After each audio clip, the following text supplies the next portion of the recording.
இது என்னோட ID card. தமிழக வெற்றி கழகத்தினுடைய உறுப்பினர் கார்டு நான் எடுத்துட்டேன்.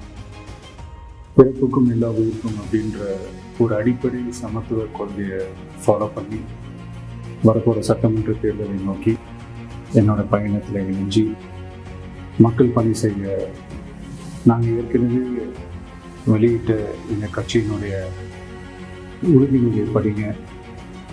உங்கள் எல்லாருக்கும் பிடிச்சிருந்ததுன்னா, நீங்கள் எல்லாரும் விருப்பப்பட்டீங்கன்னா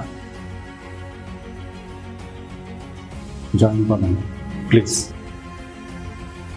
இது ரொம்ப ஈஸி தான், easy to access. Thank you, bye.